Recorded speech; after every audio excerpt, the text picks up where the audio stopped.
Tá como um simples momento se transforma numa daquelas experiências inesquecíveis? Bom, é exatamente essa a nossa conversa de hoje. A gente vai fazer uma viagem por dentro da mente para descobrir como a nossa realidade é, no fundo, uma construção, uma coisa super pessoal e única. A nossa análise toda parte de uma pergunta que é central. Como é que um instante, sabe, uma imagem, um som, como é que isso se transforma em algo que a gente carrega para sempre? Entender isso é a chave para a gente se entender. Então, vamos lá. Tudo começa na porta de entrada do que a gente pode imaginar como uma fábrica mental. É aqui que os dados brutos do mundo chegam, através dos nossos sentidos. A sensação é exatamente isso. São os dados puros, sem nenhum tipo de processamento. Pensa só, as ondas de luz que chegam nos olhos, as vibrações do som que chegam nos ouvidos, é o nosso contato mais básico, mais biológico com tudo que está do lado de fora. E aqui está uma distinção que é crucial, e o slide mostra isso muito bem. Sensação é simplesmente receber a informação. Já a percepção é o nosso cérebro trabalhando ativamente para interpretar, para dar um significado para essa informação. Uma é biologia pura, a outra é cognição, é a mente em ação. E essa é a grande questão, não é mesmo? A gente é bombardeado por estímulos o tempo todo. Se a percepção precisa dar sentido a tudo isso, como é que ela não entra em colapso? Bom, isso nos leva direto para a próxima etapa desse processo.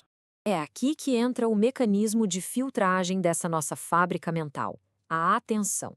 É ela que vai decidir o que passa na triagem e o que simplesmente fica de fora. A verdade é que nossos recursos mentais são limitados. A atenção funciona como se fosse um holofote, sabe? Iluminando aquilo que é importante pra gente num certo momento e deixando todo o resto meio na penumbra. É uma ferramenta de sobrevivência, de eficiência. O mais legal é que a atenção tem várias funções diferentes. Pense enquanto se está ouvindo uma música. A gente usa atenção seletiva para focar na melodia e ignorar o barulho da rua. Usa vigilância para esperar aquela parte favorita da canção. Faz uma varredura na playlist para achar música. E ainda tenta usar a atenção dividida quando tenta ouvir música e trabalhar ao mesmo tempo. É fascinante como a gente usa tudo isso o tempo inteiro. Ok, uma vez que a informação passou pelo filtro da atenção, ela não é guardada de forma neutra, não. Ela recebe um carimbo, um significado emocional. Vamos ver como é que isso acontece? Essa citação resume tudo. Antes mesmo da gente aprender a falar, a emoção já é a nossa principal forma de se comunicar. É aquela reação vital que estabelece as nossas primeiras e mais importantes relações com o mundo e com os outros. E isso aqui é fundamental. Emoção não é um sentimento separado que aparece de vez em quando. Não, ela está profundamente integrada em todos os nossos processos mentais. Ela influencia o que a gente nota, o que a gente ignora e, principalmente, o que a gente vai lembrar. Agora vamos para o armazém da nossa fábrica mental. O lugar onde as experiências que importam, já filtradas e carregadas de emoção, são guardadas para o futuro. A memória não é só um depósito de fatos, de jeito nenhum. Ela é a base que nos dá um senso de identidade, de continuidade. É a cola que junta quem a gente foi, quem a gente é e quem a gente vai ser.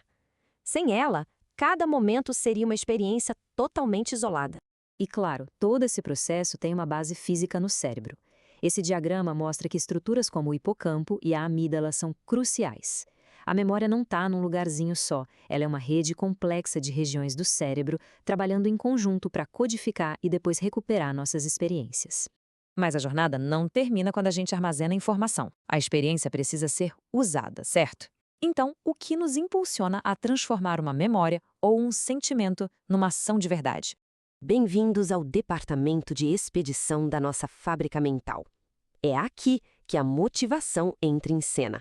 É a força que envia uma resposta nossa para o mundo.